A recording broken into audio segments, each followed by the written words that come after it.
Well, good afternoon and welcome. Thank you for coming to this year's 2019 Jerome Hall Lecture at the Law School.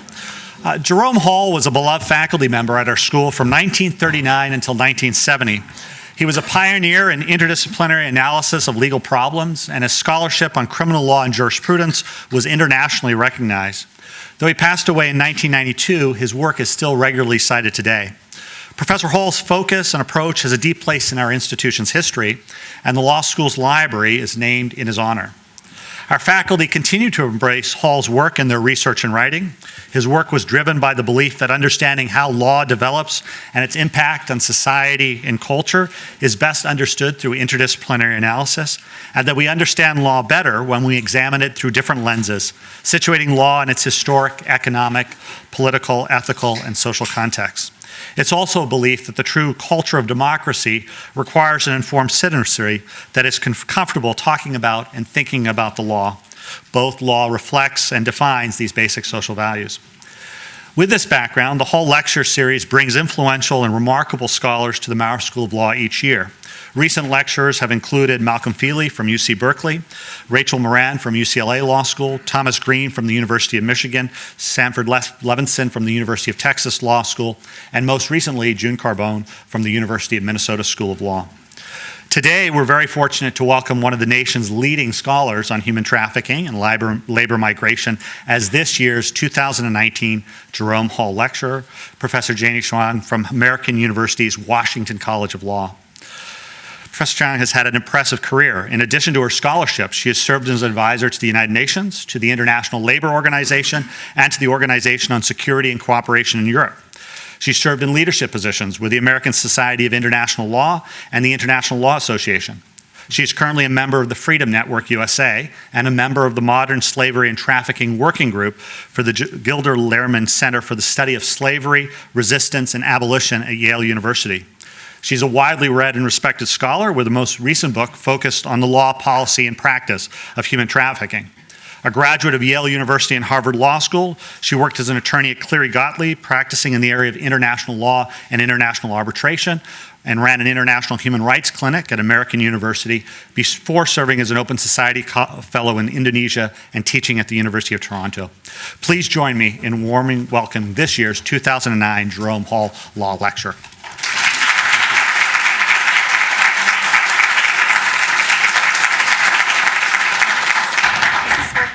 Can you hear me okay? Great, okay. Well, thank you, Dean Parrish, and I also want to thank Dean Ochoa and other members of the IU law faculty for inviting me to deliver this lecture. It's such an honor to follow the footsteps of these prior Jerome Hall lecturers. Makes me a little nervous, but also a tremendous privilege to be here with you today. So as the title of my talk suggests, I'm going to talk to you about human trafficking. And kind of give you a sort of broad, sweeping overview of the field. Next year, 2020, marks the 20th anniversary of the modern anti-trafficking regime. And I think it's safe to say that those who developed that regime had no idea what it would become. And so my talk is intended to give you a sense of all the major shifts in the movement and to give you a sense also of some of the challenges we face now and to identify some of the questions that we'll have to confront as we go forward in our efforts to combat this human rights abuse. So I'm going to start with the birth of the modern anti-trafficking regime. So during the mid-1990s, international institutions and human rights organizations were reporting increased incidents of trafficking on the ground. We had learned from the Balkans conflict that there was sexual servitude of Bosnian women in Serbian brothels. Human Rights Watch issued a series of reports in the mid-1990s about trafficking in Southeast Asia and South Asia. But we were also seeing that trafficking wasn't occurring just in the sex sector, but also outside and in many sectors of the global economy, including agriculture, construction, forced begging, camel jockeying, to name just a few. So, for example, here in the United States, we had dozens of deaf immigrants from Mexico who were forced to sell trinkets on New York subways.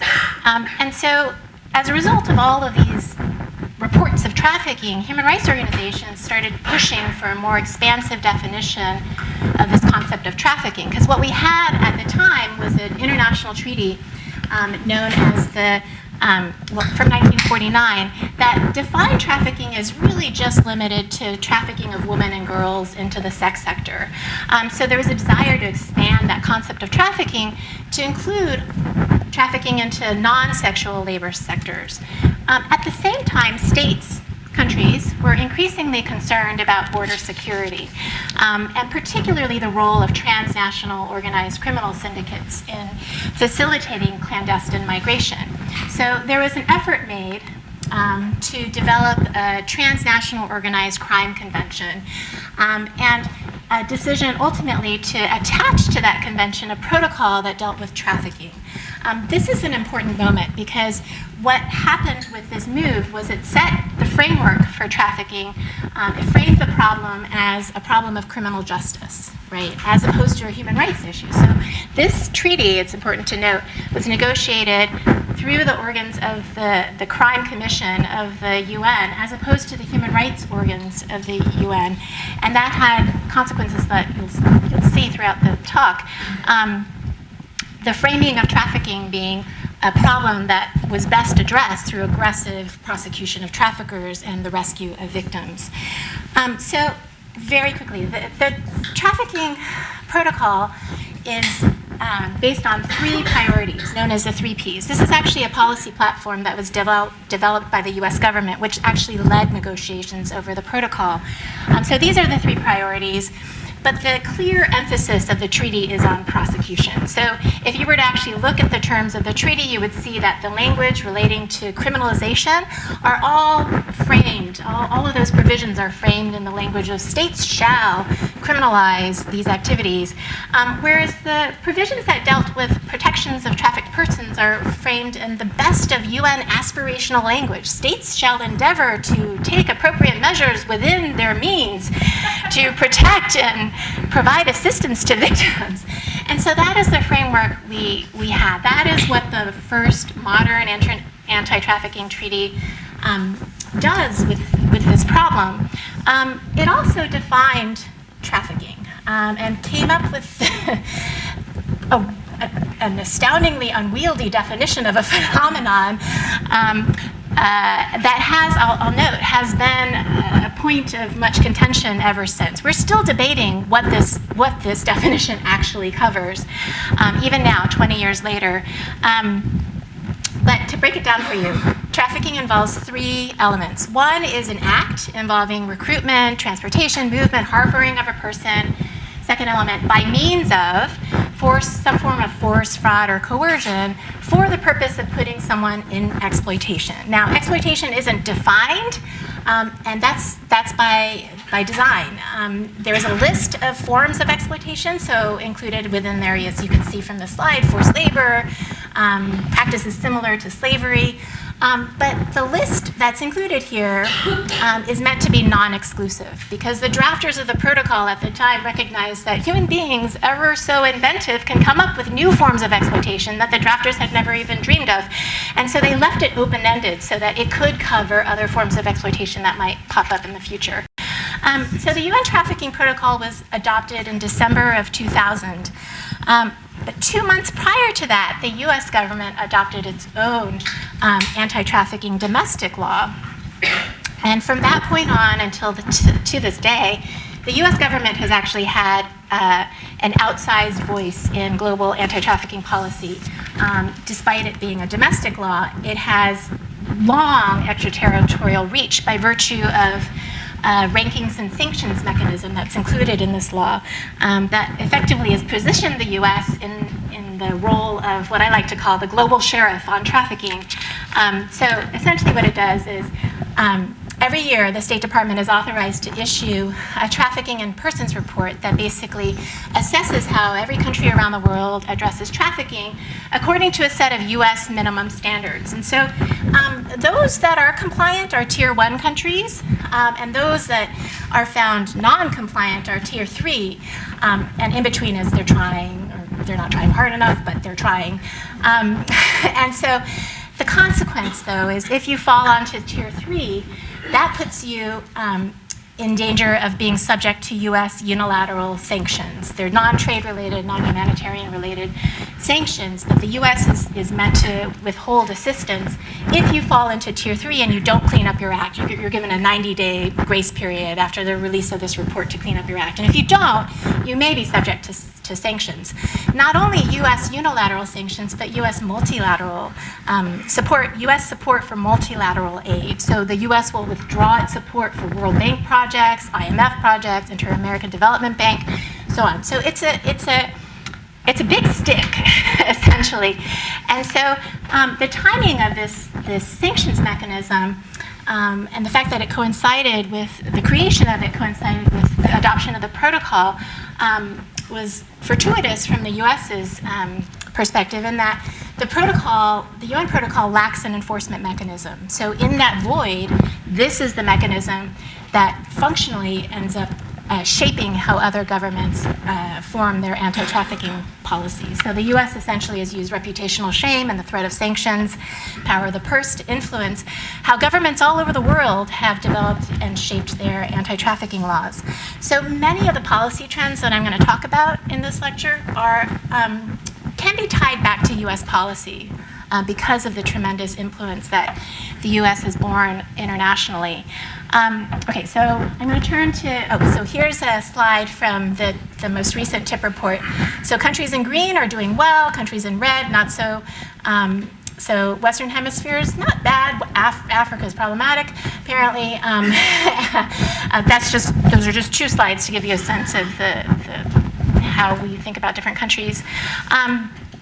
So the result of the framework, I'm going to first talk about the first 10 years, roughly 10 years of the regime, so from 2000 to 2009.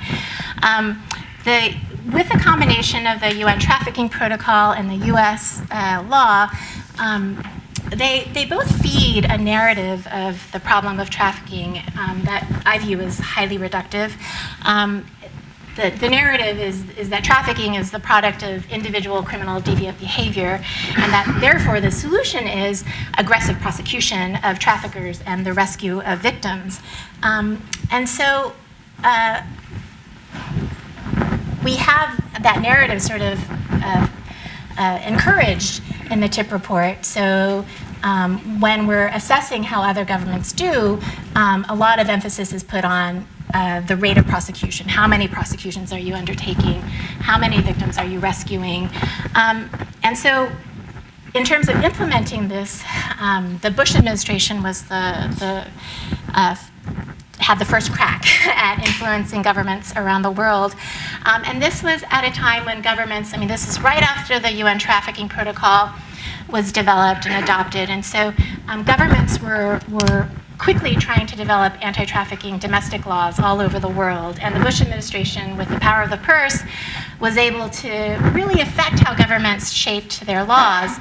The trafficking office of the State Department, in addition to producing the TIP report, also provided technical assistance to governments, helping them develop their national action plans, provided a model law for governments to adopt, technical assistance to create infrastructure to support anti-trafficking prosecutions, etc. So a lot of activities on the part of U.S. governments to help other countries deal with trafficking. Another policy the U.S. government pushed during this early period was a position, a highly controversial position about what trafficking entails. So during the negotiations over both the protocol and the Trafficking Victims Protection Act here in the U.S., there was deep and highly divisive debate over the question of whether or not all voluntary prostitution amounts to trafficking. So there's one camp that believes that all prostitution is inherently forced. There's no way anybody could ever choose to engage in prostitution. It's inherently forced, and therefore it is automatically trafficking. There's another camp that believes that trafficking the label should only apply to prostitution that is compelled, so that you have to look for an element of external force, fraud, or coercion. The UN Trafficking Protocol was agnostic, intentionally agnostic on this issue. But nonetheless, the Bush administration, using the TIP report, tried to encourage governments around the world to adopt the former position, which is that all prostitution amounts to trafficking. And it did it through the pressure of the tip report, but also the restrictions on grants on two pots of money. So there's anti-trafficking funds that might be tapped into to provide assistance to governments and NGOs in particular. And then it also attached to PEPFAR, Global AIDS Act money, so that any state, any international institution, any NGO that wanted Global AIDS Act money, so this is money allotted to HIV/AIDS prevention around the world, any of those entities that wanted to tap that fund had to sign an anti-prostitution pledge, taking an explicit position against prostitution. That led to an uproar. So this is a policy debate, a deep debate, leading to an uproar in the public health community. Brazil rejected $40 million in protest of this position because they felt that this position, having to adopt the anti-prostitution pledge, would compromise public health workers' access to a vulnerable population. Because what we understand in the public health community is that in order to access sex workers or prostitutes, you have to approach them with a non-judgmental attitude. And so you can't adopt an anti-prostitution attitude if you're going to access this population. So large swaths of the public health community was in an uproar as a result of this policy. Meanwhile, on the ground, we saw a number of NGOs created and designed to engage in raid and rescue operations around the world. So this is one such organization, which is now a very large anti-trafficking organization known as International Justice Mission. And what they would do is they would go into other countries and they would raid brothels, pull women and girls out, and then put them in a shelter somewhere. At the time, there was a lot of criticism about the lack of aftercare. They've evolved so that there is aftercare now. Nick Kristof from the New York Times, the columnist, himself reported, and he's somebody who's tracked the trafficking field for years, but one of his first actions was to go to a brothel and buy the freedom of two girls in these brothels in Cambodia. And since then has written about the problem of trafficking. So that was kind of the dominant model, right? That this is a crime, we need to rescue the victims. Meanwhile, what doesn't get addressed is non-sexual labor trafficking during this period. So this is a screenshot from a photo of the living quarters of some of the workers in what's known as the Signal case. So a group of about 500 Indian guest workers who came to the United States on the H-2B guest worker program ended up being trafficked. And they were brought here, or they came here in order to, they were pipe fitters and welders, and they had come here to work in shipyards in order to rebuild parts of the South after the Katrina hurricane. But they were subjected to forced labor, charged up to $20,000 each for recruitment fees, promised a salary they didn't receive. They were put in cramped quarters. All sorts of horrible conditions that they faced. So these are the Signal workers protesting. Very clear indications of trafficking in this case, but the Department of Justice refused to prosecute this and many other cases involving non-sexual labor trafficking. So this is a slide that gives you a sense of the prosecution statistics. So during this period, we see at the bottom, you'll see that there's a parentheses that has a number in it. That's the number, that's the portion of cases, that's the number of cases involving non-sexual labor trafficking. So you see that it's a tiny portion of the total number of cases prosecuted. And that's inconsistent with what we knew was the prevalence of trafficking, which is that actually labor trafficking is a much greater problem in terms of sheer numbers of people affected than sex trafficking, yet that statistic is the inverse of that, and quite disturbing as a result. So when the Obama administration came in, there was a decision, a very intentional decision made to try to pivot attention towards non-sexual labor trafficking. And part of that strategy was to rebrand trafficking as modern slavery, because modern slavery would conjure images of people working in the fields, shackled in chains, and it would also it would allow the government and NGOs, everyone in the field, to take advantage of the rhetorical power that comes with the slavery rhetoric, right? It references a shameful past, and the hope is that it would incentivize the masses to become modern-day abolitionists. And so this was a position taken at the highest level. So President Barack Obama basically said, we need to call trafficking what it is by its real name, slavery, right? This happened to coincide also with the 150th anniversary of the Emancipation Proclamation. Then Secretary of State Clinton also reiterated, we need to call trafficking slavery. And it did inspire. And so we had, it inspired a new group of abolitionists who really adopted this framework to engage in raid and rescue around the world. So this is one organization known as Our Underground Railroad, which operates around the world, and the people who work there, I think, are former special ops people, which is why they're so muscular. But they take advantage of that rhetoric, right? You too, with a click of a button, can become an abolitionist because you can you can start a Kickstarter campaign and raise money to rescue people, right? And so everyone can become a modern-day abolitionist. Now, I'll say, you can ask me a Q&A why, but I think the slavery analogy is really problematic for a lot of reasons, not the least of which is it's doctrinally suspect. But in any event, it has inspired people to do things.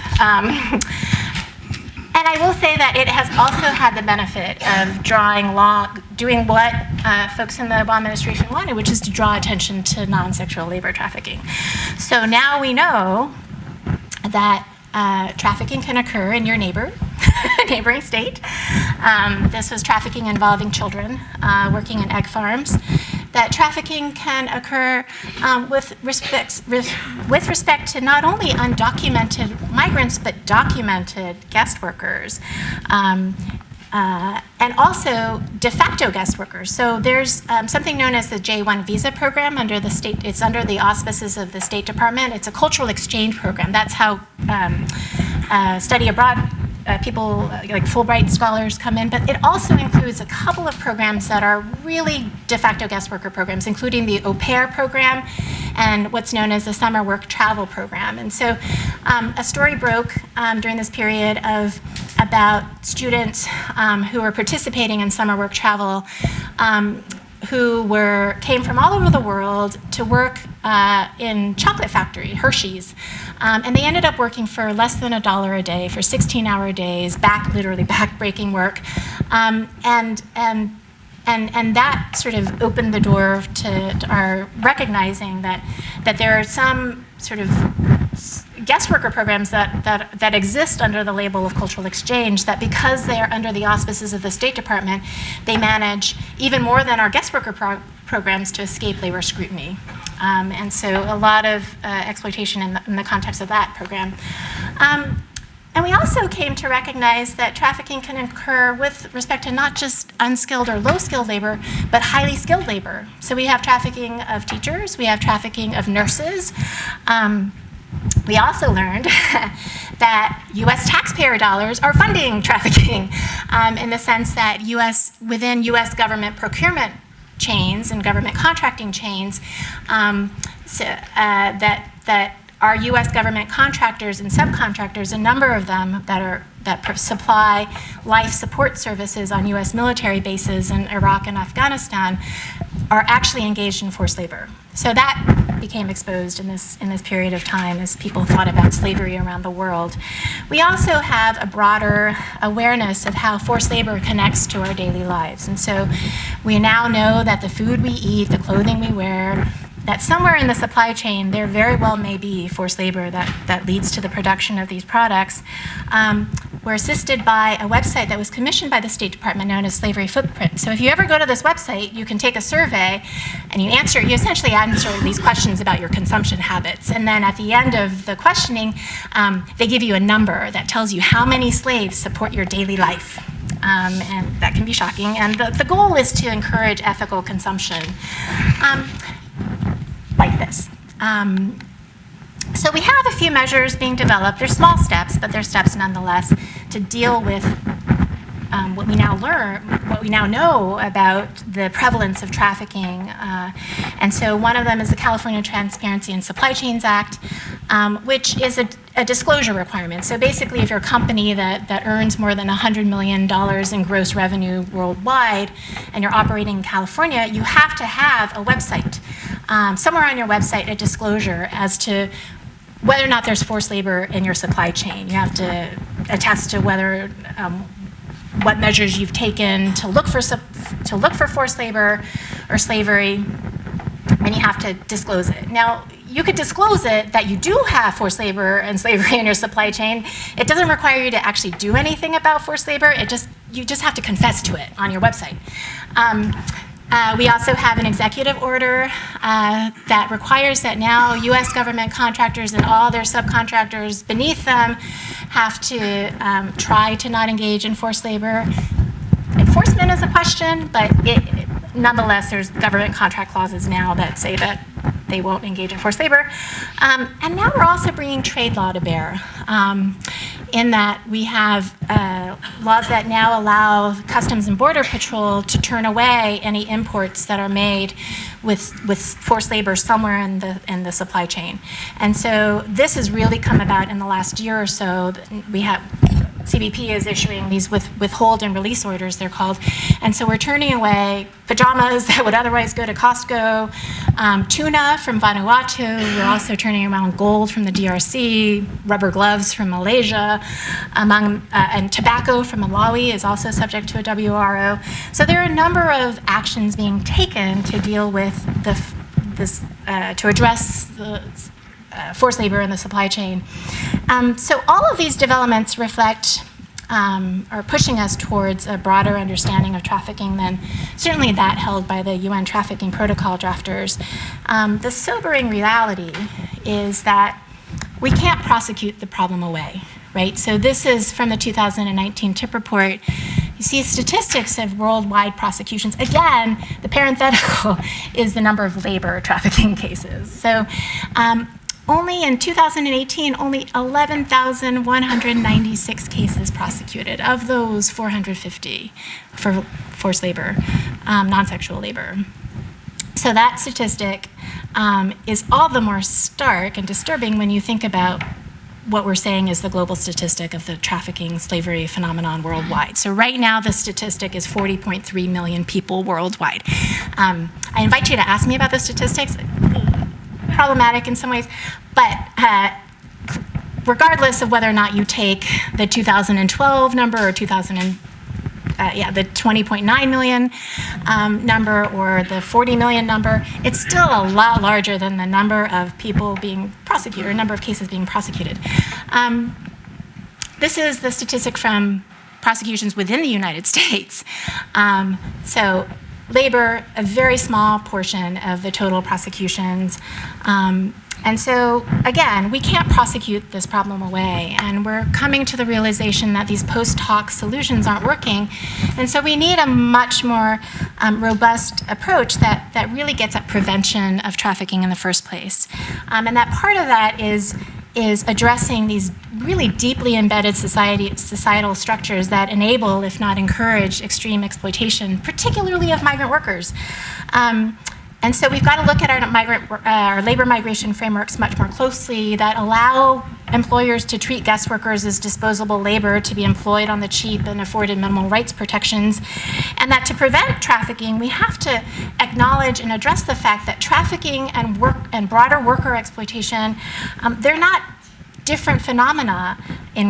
They're just different in degree, not in kind. And so if we address broader worker exploitation, we can try to prevent these situations from escalating into situations of trafficking. So we've got some knowledge of the labor piece of it and some activity dealing with trying to expand labor protections, or a lot of advocacy efforts in that direction. But now we actually, as of last year, we now have an opportunity to think about it from a migration law framework, because in December of 2018, the international community adopted the UN Global Compact on Safe, Orderly, and Regular Migration. This is significant because this is the first time that the international community is coming together to develop an instrument on migrant work. In the migration law field, you could say that most of migration law that exists deals with asylum and refugee law. There is very little that deals with migrant work.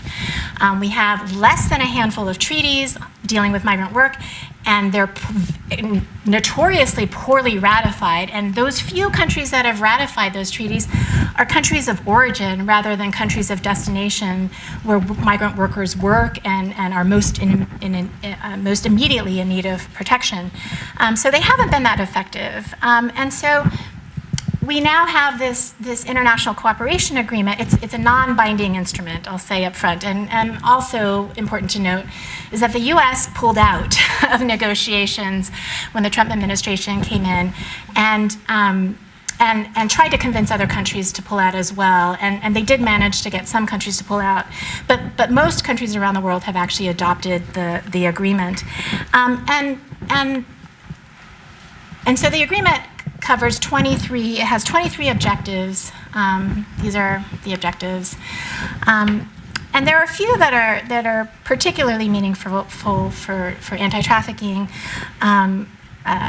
that could be useful for anti-trafficking. So for instance, prohibiting recruitment fees, restricting employer tying of visas, prohibiting retaliatory termination and deportation of workers who complain about working conditions.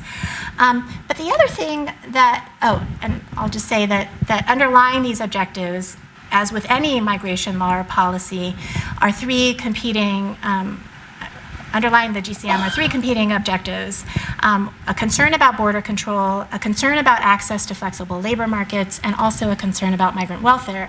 And so these are really competing, they really are competing objectives. And so the question is, how will these objectives be balanced when the GCM, when states undertake efforts to implement the Global Compact? So one key part of that is the institution that's been appointed to lead global efforts on migration, the International Organization for Migration, IOM. IOM was elevated to this role in the GCM it was quite a controversial appointment, because the IOM, for a very long time, operated on the periphery of the UN system. It was not a part of the UN or anywhere affiliated with the UN until 2016, when it entered into an agreement with the UN to become what's known as a related organization. This is the UN operative language.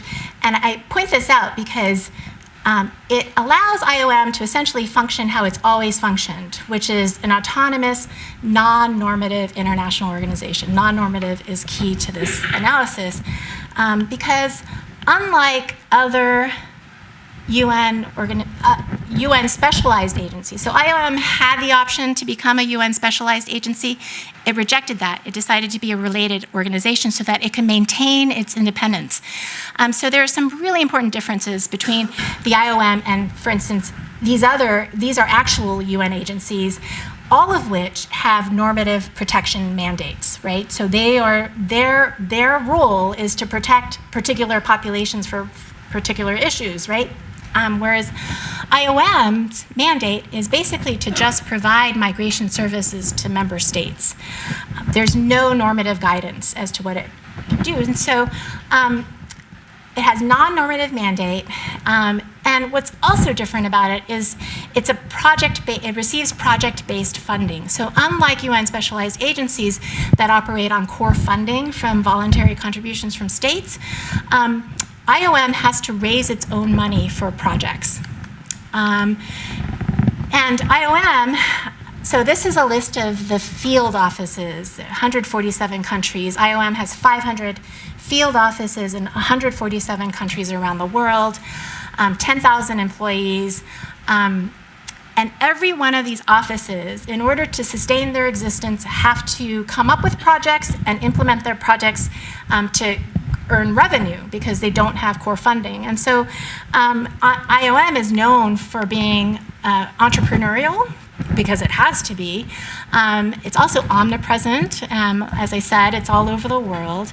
And what's also unique about it is how embedded it is in the communities in which it works. So it partners with civil society organizations. It's constantly hosting dialogues about policy, including policy debates, and incorporating new actors in those dialogues all the time. So a slide that sort of gets at IOM, the headline says it, IOM engages community actors, local government actors to tackle human trafficking.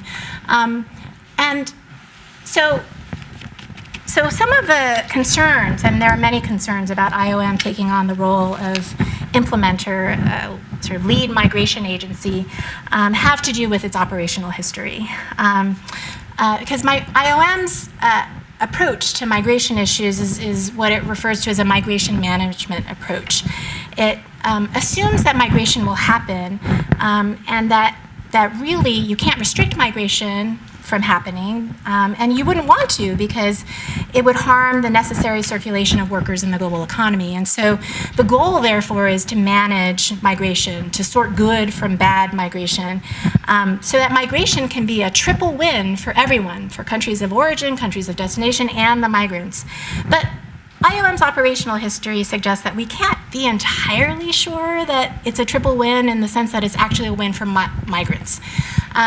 So here's some of how IOM operations have been characterized. So they've been accused of trespassing into the humanitarian space of the normative institutions, so that governments will hire IOM to undertake projects that the normative institutions would never touch. So for instance, IOM has built detention facilities to help countries like Australia engage in processing of migrants offshore, right? So detain migrants on Papua New Guinea so that they don't reach the Australian shore to be able to claim asylum. So IOM has been involved in that, it's known as the Pacific Solution. They've built detention centers, they've run them, they've developed assisted voluntary return programs where there's a lot of questions as to how voluntary the return is on the part of the asylum seekers and refugees who are in this program. So the standard scenario is they're kept in detention so long that and then asked would you rather stay in detention or would you rather return or go somewhere else? And so they have been accused of engaging in activities that arguably violate the principle of non-refoulement, which is don't send somebody back to a place where they could be persecuted or tortured or killed. But that being said, IOM has done also some good work. They have done some really good work with respect to protecting refugees and helping them resettle. They provided safe repatriation services to trafficked people. But it's a mixed record. When it comes to asylum seekers, we know a lot more about their work with respect to asylum seekers, and as I mentioned, highly controversial. But they've also done some work in the migrant work in terms of labor migration. They've created new migration corridors that didn't exist before. So in line with their entrepreneurial ethos, we have field offices that will go to governments and propose that they send their nationals to work in other countries as a way, as a means of gaining remittances and furthering development of the country. And so they've engaged in some pilot projects involving labor migration. So one of them was the recruitment of Thai agricultural workers to work in Israel, which was the subject of a Human Rights Watch expose, because the Thai workers, a number of them died mysteriously, and the conditions in the sector were really awful. And IOM was responsible for recruiting the workers into this program. To be fair, Human Rights Watch doesn't really talk about IOM so much, but it was part of this program, and its existence or its participation certainly didn't stop the abuses from happening. There's another program I don't have a visual of that we know a little bit more about, which is IOM's work recruiting Guatemalan workers to work in Quebec, also for the agricultural sector. This was not a migration corridor that existed. It was a brainchild of IOM Guatemala, and they found that managing temporary workers, so they recruited these workers to work in Quebec. Again, some really poor conditions experienced by those workers. But the IOM Guatemala chief of mission that created this program discovered that it's a really lucrative business to engage in recruitment, so he left IOM to start his own private recruitment agency to provide workers for Quebec. So they lost IOM Guatemala ended up losing its market. And then they brought in a new chief of mission who then also left to start his own private recruitment agency, so that the first chief of mission handled Quebec and the second chief of mission recruited for Anglophone parts of Canada. The IOM program ultimately shut down because there was no more market. All the clients were going to the private agencies, and the employees of IOM had defected to the private agencies because it's far more lucrative. So the two pilot programs where IOM engaged in labor recruitment were not really a success. So ultimately, what we understand if we look closely at the policies of IOM, we see that they construct an ideal migrant. It's an ideal that serves economic rather than humanitarian interests. So ultimately, freedom is not in itself a tool to achieve, freedom is not itself an end, but rather a tool to try to achieve labor market objectives. Critics argue that ultimately IOM promotes, one critic termed it as a hegemonic world order where mobility is managed to promote the interest and benefit of the capitalist ruling class. So that's one way to frame it. I mean, there is a deliberative neoliberal calculus at play in IOM projects where they're trying to identify which populations are going to be the most advantageous to global labor markets. So we have some concerns about IOM taking the helm when it comes to global migration law and implementing the GCM and the competing objectives, because the sense is that border control and access to flexible labor markets are going to far outweigh concerns about migrant welfare.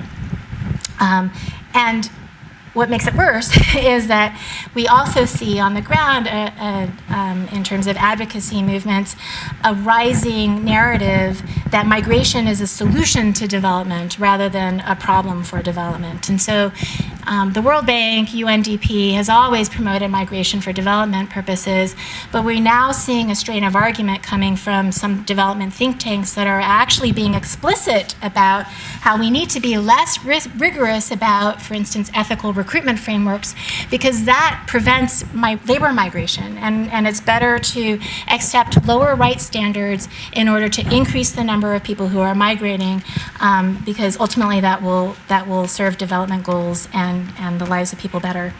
And so we're left with a situation where we have to address the migration issues surrounding the GCM, what norms are going to be developed and implemented. And part of that is really we have to address the question of what is exploitation. I mean, in grappling with these competing interests, we have to ask, how much exploitation are we willing to tolerate, and for what goals? So those are a few of the issues that pop up in the field of trafficking.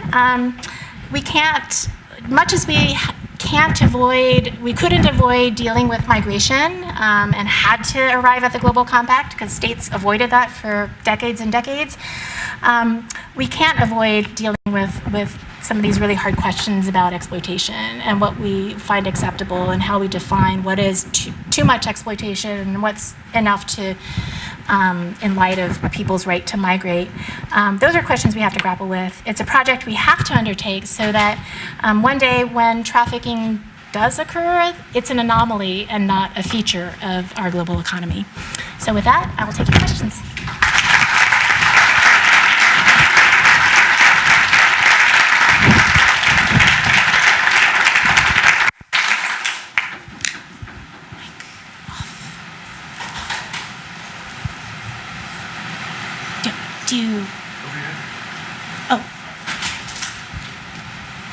Hi, thanks so much for your lecture. I was really interested in hearing some more about the problematic nature of using that term modern day slavery. I was hoping you could talk a little more about that. Yeah, so I said that it was doctrinally suspect because slavery is differently defined.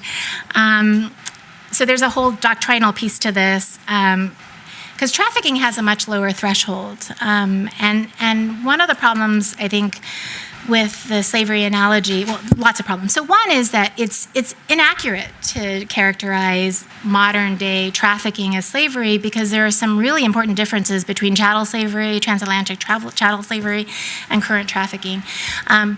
In chattel slavery, you had people who were kidnapped and brought here into the UK.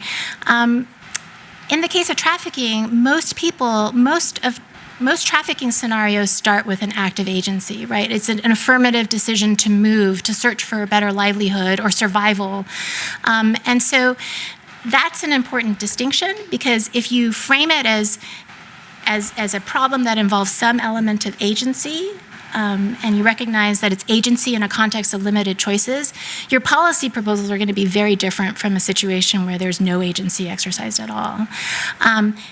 More concretely, the slavery analogy we've seen in some cases, including the teacher trafficking case, actually, where the defense counsel in that case, in closing argument, raised the specter of slavery because what he argued all along was, look, it's not trafficking unless it looks like slavery. And so in closing argument, he said, look, are these teachers working in fields? Are they chained? Are they imprisoned in some way or confined in some way?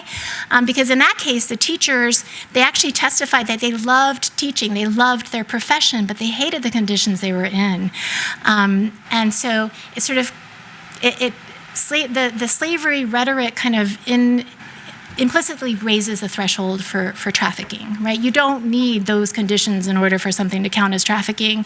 And so the jury ended up not being convinced that this was trafficking, although every element of trafficking was met, right? And so the lawyers in that case sort of look back and they say, well, the slavery analogy really did us a disservice in this particular case. They won a judgment based on, I think, deceptive business practices as opposed to trafficking. So those are a couple of reasons for my objections.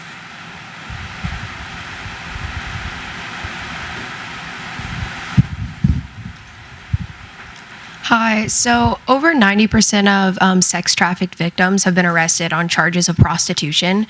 And recently the DOJ has allocated funds for expunging their records to make a smoother reintegration into society. Yeah. However, last year Donald Trump exiled these funds for that purpose. And I just wanted to know how you feel about that and if you do feel that expunging these records are critical for survivors' reintegration into society. I do. I do not think that's a good policy. And the expungement, so a number of states are passing laws for expungement, vacature and expungement of these cases and these records. And that's really important because in as much as the U.S. government has pushed, at least historically, abolition of prostitution, right? So the model that they push around the world is that you decriminalize the sex worker or prostitute and you criminalize everybody else because you recognize that the prostitute or sex worker is a victim. So you don't criminalize them. But that's not the system we have here in the US, right? In most jurisdictions, those who are selling sex are going to be criminalized. And so, criminal records carry really, really extensive consequences in terms of your ability to apply for a job or apply to go to law school. And so, yeah, the expungement piece of it is really, really important for this population. Absolutely.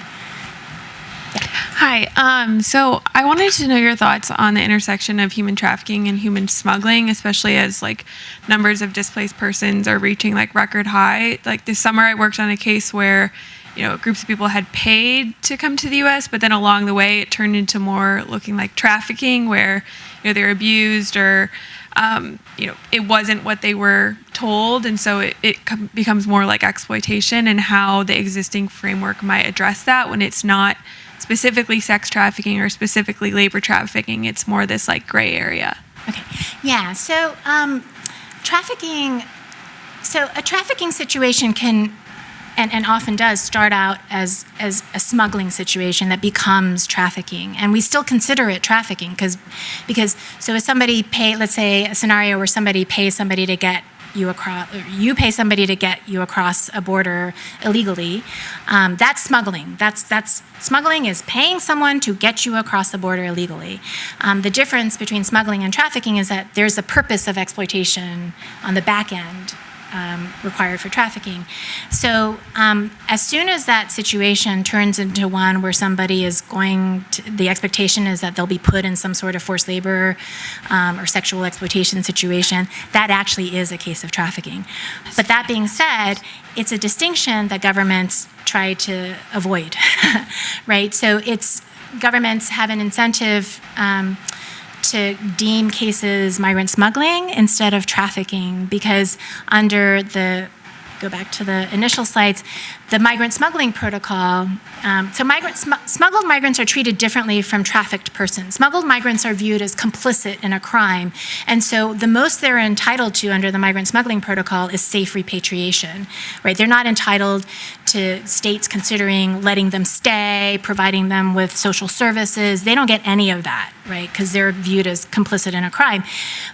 With trafficked people, because the intention is to exploit them later, they're viewed as victims, right? And so governments often will label trafficked people as smuggled once they reach the border in order to deny them services. And so it's a distinction that is without a difference, I think, in practice in some disturbing ways. And governments will often, it's interesting, they will characterize migrant smuggling operations as trafficking in order to justify aggressive action, right? So use of force sometimes against some of these vessels. And so and there's a lot of confusion over what's smuggling and what's trafficking. And unfortunately, the reality is smuggling is really important for asylum seekers. That's how they get out of the country and somewhere else. And so even though there's a distinction between trafficking and migrant smuggling, those who care about trafficking are concerned about migrant smuggling and the onerous sort of restrictions put on in place with respect to smuggled migrants, because it's a population that easily becomes trafficked.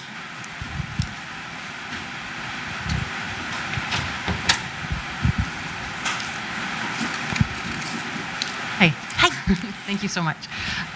So you ended your talk with your sense that the IOM is not the proper institution to be administering the Global Compact. I wonder if you could tell us a little bit about what you would see as the alternatives. So what would be your proposal? Well, it would have been nice if it was the ILO or OHCHR. All of these institutions have dealt with migrant work, right? I guess the other, so it could, and ILO wanted that portfolio. IOM was more powerful because IOM has the backing of powerful states because of its history, right? I had one of the criticisms was that IOM is known as an instrument of northern states' foreign policies because of that entrepreneurial model, right? So most of their funding comes from rich countries. And so a lot of their work has been in the service of these wealthy countries. And so it's not actually surprising that IOM ended up being appointed. The other option would have been to have IOM agree to adopt a normative mandate. And they refused to. And it's funny, when they became a related organization of the UN, there was expressed hope that they would eventually become a UN specialized agency. I mean, there are some who think, well, now that they're sort of related to the UN, maybe by osmosis, these agencies will affect it and maybe they'll start to be more normative, but I'm not so convinced that'll happen. So, I mean, in an ideal world, if they were going to be put in this position, they would have become an actual UN specialized agency that adopted a normative mandate, right? Like all of these. And so, I put up this slide. I didn't explain why exactly, but IOM brands itself UN Migration, just like UNHCR brands itself UN Refugee Agency, as if they both are. They're similar, but they're not, right? Because of the normative mandate. So yeah, either adopt a normative mandate or give it to an agency that does have a normative mandate and is under the supervision of the Secretary General and all of the accountability mechanisms, which are not perfect, but exist in the UN system. Nope. I mean, maybe the pressure of public opinion, maybe, I think advocates' perspective is we just have to watch them closely. And another aspect of IOM is we actually know very little about their operations. They're pretty secretive, and because they're so diffuse, it's really hard to research. So there was a meeting in Oxford in February where researchers from around the world, we all gathered to talk about how difficult it was to research IOM, because they don't have archives that you can search. Like, you can't go in and search their archives. You have to know exactly what document you want and ask for it, and maybe they'll give it to you, maybe they won't. So it's really hard to actually track what it's doing. And so the only information we have about IOM's operations are from sociologists, political scientists who have been on the ground and looking at the impact of their work.